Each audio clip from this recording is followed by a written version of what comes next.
Welcome on into Sports Memo. Today, we got that actionable info you know and love in 30 minutes or less. We're streaming live, and we're happy to be with you here. Thanks for joining us for our final edition of the week here on Sports Memo Today.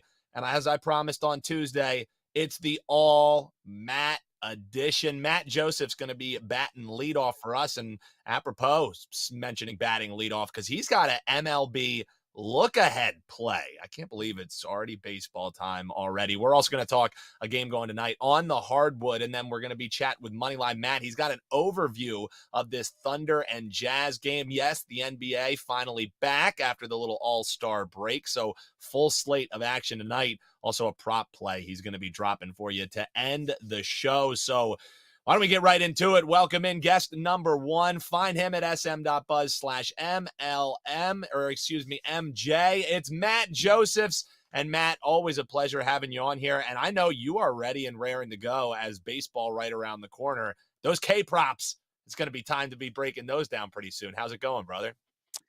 Doing well. Flipped over the K-prop spreadsheet to the next season. So we're just waiting and ready to put some pictures on there and start studying and taking a look for some trends. And I'm not sure if you're trying to trigger me with the Super Bowl banner behind you, but it still hurts, Matt. The wound is still fresh. So let's talk some hardwood action before I start weeping here. And you have another team total, something you've done great for us here on Sports Memo Today, going live and giving out some of these team totals, a different way to attack rather than, just going game total, really ISO in on a team that you like. We got San Francisco and Portland tonight, and you've got a play you're liking in this one, Matt. Yeah, and I gave out the over to my clients this morning, and it went up a couple points, so I had to take it down for the people so I don't give out stale lines, because I don't like giving out stale lines. Those people are bad people who give out stale lines. So why not take advantage of one half of it and take a look at San Francisco? You look at this Portland team right now, and they just don't play any defense. They're 300th in 2-point percentage defense, 347th in 3-point percentage defense. And you just look at some of the road totals. They get up 94 Pepperdine, 115 at Gonzaga, 85 at St. Mary's, a bunch of points. These two played in Portland. It was a 92-87 game. It was a 76 possession game.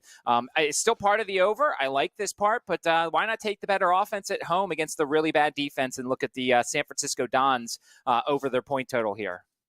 Sounds good to me. Over the 81.5 points, only minus 105. You have to lay on that. And look at that, the Matt Josephs difference. No stale lines. It's a no stale line zone. That's what Matt Josephs guarantees you and the clients. Check him out, sm.buzz/MJ.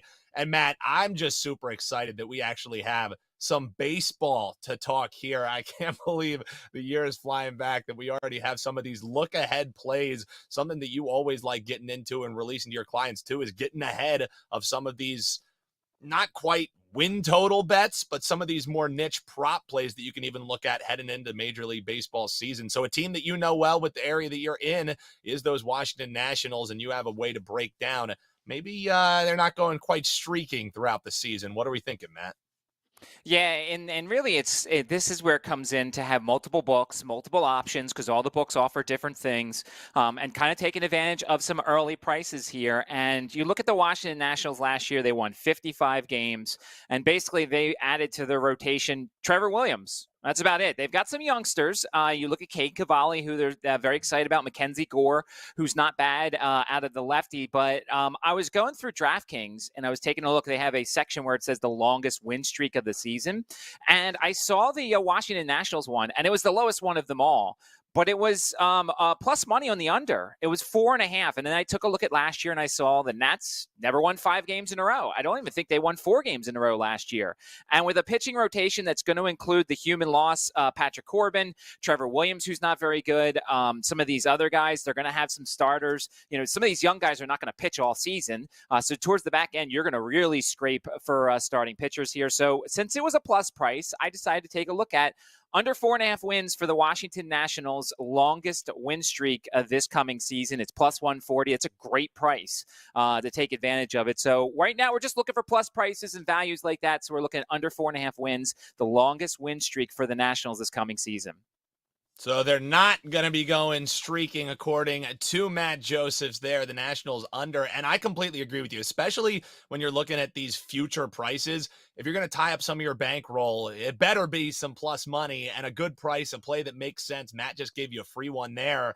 Are these also ones that you break down for your clients? They head on over sm.buzz/MJ. Do you do a fair amount of future stuff as we head towards baseball season? And what else can they find over at your page, Matt?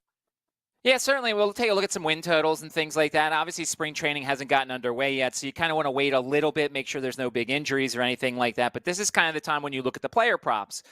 Who's hitting the ball well in spring? Who's kind of that under-the-radar guy? I always try and find one or two home run guys who should do better than their expectations, and that's also where you go to multiple books and take a look at the different numbers and things like that. And, of course, college basketball. We're heading towards conference tournament season. You may even see some sleeper conference tournament champions for some of those mid-majors. We'll do some previews for all of that stuff coming up. So we're getting down the stretch here. March is coming. You can find it at sportsmemo.com.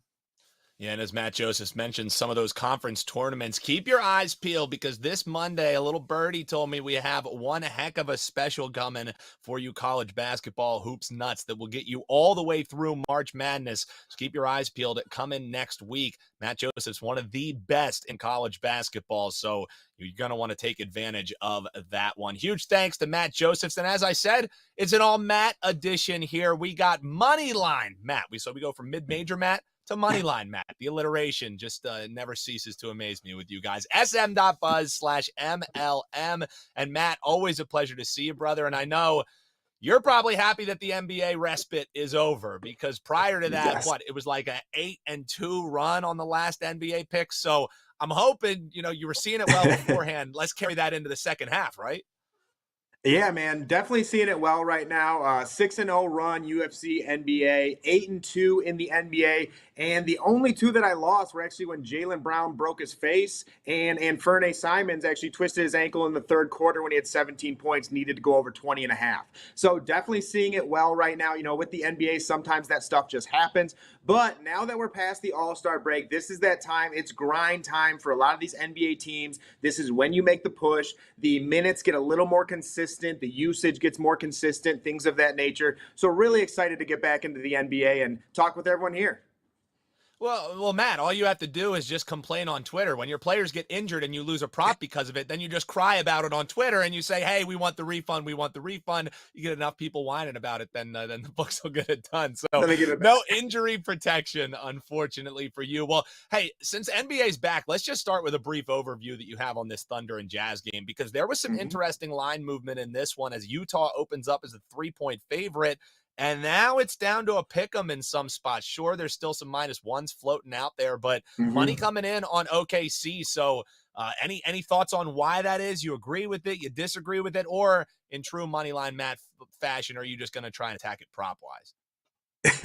Yeah, so for this game, I actually definitely do lean with the Oklahoma City Thunder here, and I believe the main reason a lot of the people are with the Thunder in this spot is because I personally believe this Thunder team is a bet-on team going forward. They were a bet-on team before the All-Star break, and the Jazz were kind of one of those teams that you were betting against, especially with the Thunder. When they are on the road, they're 17-10-1 against the spread, and now that they're back from the All-Star break, they're actually getting a very key player back in Lou Dort.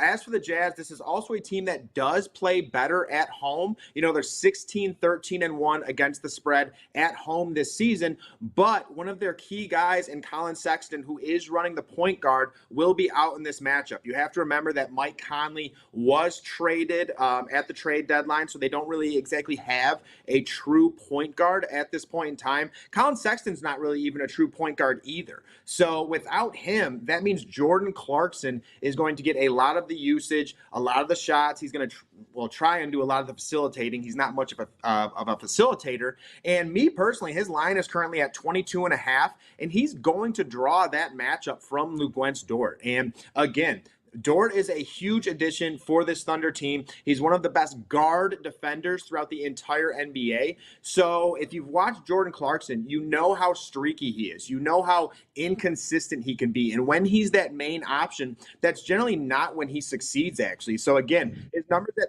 42.5. And if I were to go anywhere with that, I would actually look under. And if there was a player I would look to, it would actually be Lauri Markkanen. Lauri Markkanen was playing very good before the All-Star break. He's definitely a mismatch when facing this Thunder team because the Thunder have a 6'9" center in Jalen Williams, and then their power forward is another Jalen Williams, who I believe he's around 6'6", 6'7". So again, definitely a smaller lineup, but this Thunder team is just scrappy as hell. They find a way to stay in games. They run a very fast pace on top of that. And now, once again, now that Dort is back, he's that key piece where he can take away the other team's number one option. So for me, I would be with the Thunder as well with the -1 in this spot. But when looking at a couple of those point props, I would potentially be with a Clarkson under, maybe a Markkanen over. I think those are some places to look. And one other guy I would look at is Josh Giddey. Josh Giddey, points, rebounds, assists. Josh Giddey, rebounds and assists.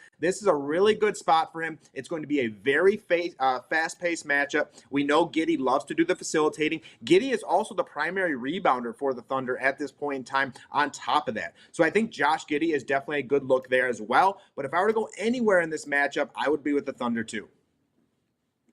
Looking towards the Thunder, so the line move not scaring him off even a little bit. I like to hear it, Matt. And hey, let's get the folks a prop play as you're looking at this marquee matchup. I know you know the Pistons well, so we'll allow you. Coming on, we got this full slate of NBA action, and you want to break down the Pistons and the Magic. But money's always going to be spent the same if you can find some value in this one. So you got a player prop between these two NBA stalwarts. What are you going in this one?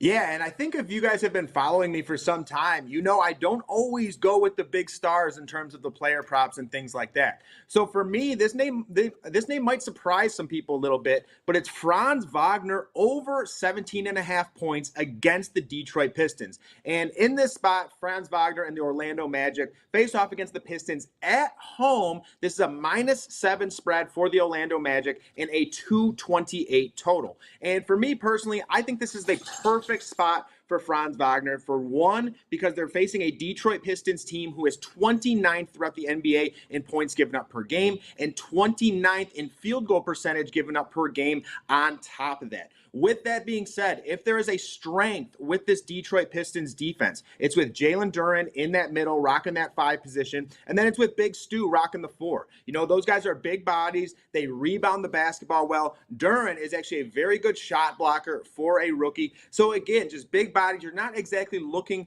to attack the basket as much with those two down in the middle. So I don't expect huge games out of Wendell Carter Jr. or Paolo Banchero. But with Franz Wagner, he's actually going to be matched up with Bogdanovic, who Bogdanovic is actually currently ranked the second worst defender throughout the entire NBA. So I think that's a very good matchup for Wagner. And then in addition to that, the 1 through 3 is going to be Killian Hayes at the point guard, Jaden Ivey at the 2, and then again, Bogdanovic at the 3.